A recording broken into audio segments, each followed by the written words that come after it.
ভাই বোন দেবা ও দীপু ঘরে বসে ফ্যানের বাতাসের নিচে বসে আছে।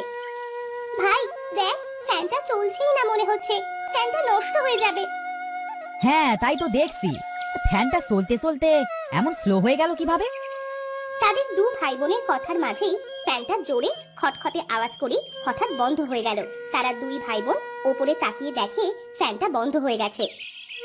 ভাই যা বলেছিলাম তাই হলো, দেখ ফ্যানটা বুঝি নষ্ট হয়ে গেল। এই গরমে আমরা কিভাবে থাকবো এবার? চল বোন, আমরা গিয়ে মাকে ডেকে আনি, না হলে কিন্তু মা বকা দিবে। তারা দুই ভাই বোন বাইরে বেরিয়ে এসে দেখে তাদের মা এই গরমে বাইরে বসে জ্বালানি কাটছে। তারা দুজন তাদের মাকে ডেকে বলল, মা, তুমি এই রোদ গরমের ভিতরে এখানে বসে জ্বালানি কাটছো কেন? ঘরে চলো মা, জ্বালানি আমরা পরে কেটে দেব। মা মা আমাদের ফ্যানটা নষ্ট হয়ে গেছে, এবার আমরা কি দিয়ে বাতাস খাবো? কি করে নষ্ট হলো? একটা মাত্র ফ্যান ছিল, সেটাও নষ্ট করে ফেললি। এবার কি দিয়ে বাতাস খাবি? এই গরমে তো ছাল চামড়া বেরিয়ে যাবে। মা চলো না, আমরা আরেকটা ফ্যান কিনে আনি। এই প্রচন্ড গরমে কিভাবে বাতাস ছাড়া থাকবো মা? আমার মেয়েটা পাগল হয়ে গেছে, বলি ভাতটাই ঠিকভাবে খেতে পারিস না, ফ্যান কিনে দিব কিভাবে? জানি না মা, এই গরমে আমার ফ্যান চাই, আমাকে ফ্যানের ব্যবস্থা করে দাও। কিচ্ছু দিতে পারো না। এই কথা বলে দেবা রাগ করে ঘরে চলে যায়। সুজাতা কাঁদতে কাঁদতে ছেলেকে বলে, মেয়েটাকে বোঝে না আমাদের অভাবের সংসার। তোদের বাবা বেঁচে থাকলে কি আর এত কষ্ট করা লাগতো তোদের? মা, ও ছোট মানুষ, বোঝে না, তাই বলেছে। দেখি আমি একটা ফ্যানের ব্যবস্থা করতে পারি কিনা। দীপু তার মাকে সান্ত্বনা দিয়ে ঘরে যায়। ঘরে গিয়ে দেখে দেবা বসে কাঁদছে। কি রে বোন, তুই আবার কাঁদছিস কেন? ভাই এত গরমে এই ঘরে আমি কিভাবে থাকবো? আমায় একটা ফ্যান কিনে এনে দে না রে। চল বোন, আমরা আমাদের বাড়ির পাশের জঙ্গলে যাই। জঙ্গলে ভালো বাতাস আছে, সেখানে বসে আমরা বাতাসও খেতে পারবো, আবার খেলতেও পারবো। হ্যাঁ ভাই, ঠিক বলেছিস তো। চল তাহলে মাকেও সাথে নি, এই গরমে বাড়িতে আর একা থাকবো কি করতে? তারা দু ভাই বোন খুব খুশি মনে ঘর থেকে বের হয়ে তাদের মায়ের কাছে গেল। দেবা তার মাকে জড়িয়ে ধরে বলল, মা আমাদের ফ্যান নষ্ট হয়েছে তো কি হয়েছে, চলো আমরা জঙ্গলের ভেতরে বাতাস খেয়ে আসি। তোরা দু ভাই বোন যা মা, আমার যে অনেক কাজ বাকি আছে, আমি অন্য একদিন যাব। আচ্ছা ঠিক আছে মা, তাহলে আমরা গেলাম। তুমি তাড়াতাড়ি কাজ সেরে ঘরে গিয়ে একটু বিশ্রাম নাও। তারা দুই ভাই বোন মায়ের কাছ থেকে বিদায় নিয়ে হাঁটতে হাঁটতে জঙ্গলের ভেতর পৌঁছলো। ভাই আমরা এই গাছটার নিচে বসি, দেখ এখানে খুব বাতাস। হ্যাঁ বোন, কোনো জায়গায় তো তেমন বাতাস নেই, তবে এই জায়গায় এত বাতাস কেন? যাই হোক, এই গাছটার নিচেই আমরা বসি। ভাই এখানে তো আমার সারা জীবন থাকতে ইচ্ছে করছে, এত সুন্দর মিষ্টি বাতাস আগে কখনো খাইনি, আমার মনটাও ছুঁয়ে যাচ্ছে। ঠিক বলেছিস বোন, আমি একটা বুদ্ধি পেয়েছি। কি বুদ্ধি ভাই, বলতো? চল বোন, আমরা এই গাছের ডালটা কেটে ফ্যান বানাবো। কিন্তু ভাইয়া এই ফ্যান ঘুরবে কিভাবে? কাঠের ফ্যান আবার চলে নাকি? আগে বানিয়ে তো দেখি কি হয়। তুই নিচে দাঁড়া, আমি গাছে উঠে কিছু ডাল ভেঙে আনি। দীপু গাছে উঠে মোটা দেখে কিছু ডাল ভাঙে।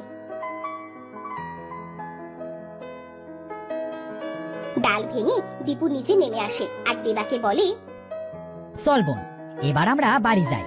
বাড়ি গিয়ে তোর জন্য একটা ফ্যান বানিয়ে দেব, কেমন? তারা দু ভাই বোন গাছের সেই ডালগুলো নিয়ে বাড়ি চলে আসে। বাড়ি এসে দেবা দীপুকে ফ্যান বানানোর জন্য তার কাজে সাহায্য করে।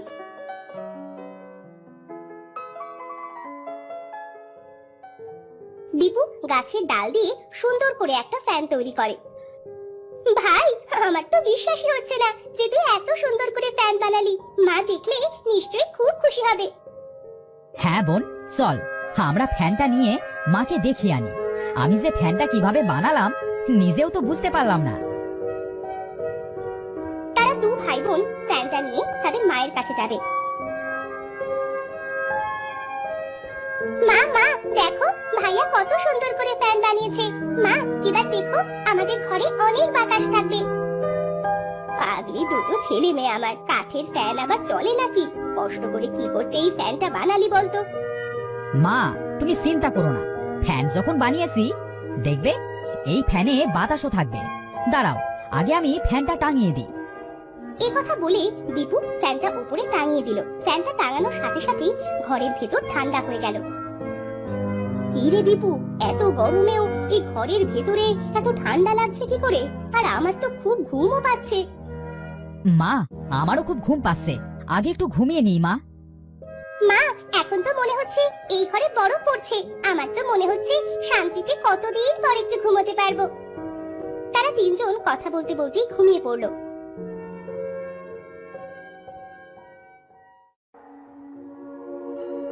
তারা দুপুরে ঘুমিয়ে যখন গভীর রাত হলো তখন তাদের ঘুম ভাঙলো। তারা ঘুম ভেঙে দেখলো যে তাদের কাঠের ফ্যানটি ঘুরছে আর সুজাতা উঠে বসলো। দেবা, দীপু, বাবা তোরা উঠে দেখ, তোদের এই ফ্যানটা নিজে নিজে কিভাবে চলছে। মা, সত্যি তো? মা, এটা কোনো ভূতের ফ্যান হয়ে গেল না তো? মা, আমি ফ্যানটা খুলে ফেলি, যদি এই ফ্যানে আমাদের মেরে ফেলে। না রে বাবা, থাক, দেখি সকালে কি হয়। এখন তো অনেক রাত হয়ে গেছে, তোরা ঘুমা।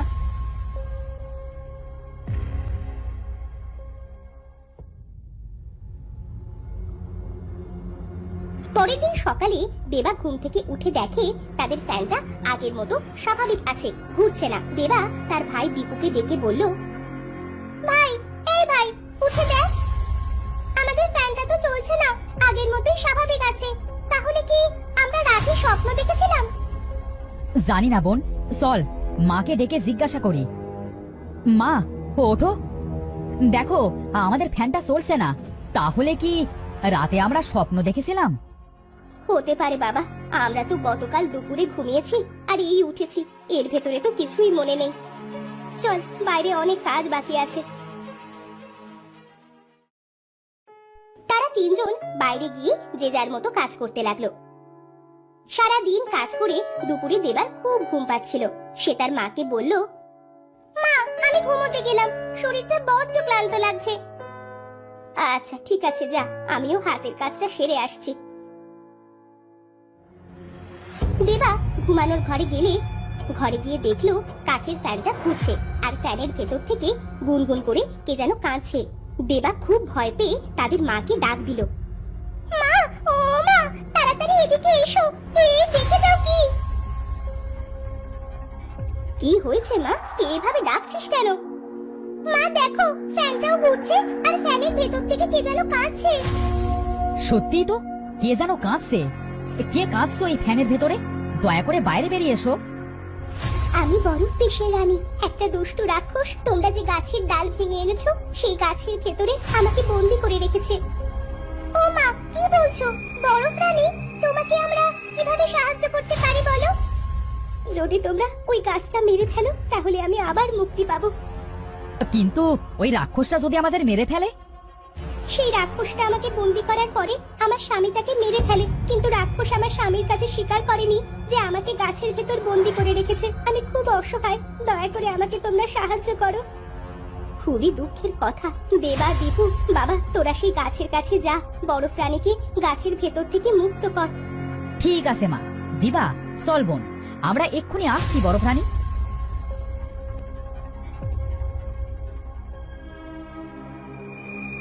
তারা দু ভাই বোন একটা কুড়াল নিয়ে জঙ্গলে গিয়ে সেই গাছের কাছে যায়। ভাই, এই সেই গাছ, নে ভাই, গাছটা তাড়াতাড়ি কেটে ফেল। দীপু গাছটা কেটে ফেলে। গাছ থেকে বড় প্রাণী বেরিয়ে এসে বলে, তোমাদের দু ভাই বোনকে অনেক ধন্যবাদ। তোমরা যদি আমাকে মুক্ত না করতে তবে আমাকে সারা জীবন এই গাছের ভেতরে বন্দী হয়ে থাকতে হতো। হ্যাঁ, আপনাকেও অনেক ধন্যবাদ বড় প্রাণী, এই গরমে আমাদের ঘরে বাতাসের ব্যবস্থা করে দেওয়ার জন্য। তোমাদের এই গরমে আর কষ্ট করতে হবে না। ওই কাঠের ফ্যান যতদিন তোমাদের ঘরে থাকবে ততদিন তোমাদের ঘর ঠান্ডা থাকবে, ফ্যানেও বাতাস থাকবে। আপনাকে অনেক ধন্যবাদ বড় প্রাণী, তাহলে আমরা এবার আসি। হ্যাঁ, তোমরা এবার বাড়ি ফিরে যাও, আমাকেও যে আমার বাড়ি ফিরতে হবে। তারা দু ভাই বোন বড় প্রাণীকে বিদায় দিয়ে বাড়ি ফিরে গেল। আর এদিকে বড় প্রাণীও গাছের ভেতর থেকে মুক্তি পেয়ে তার রাজ্যে ফিরে গেল।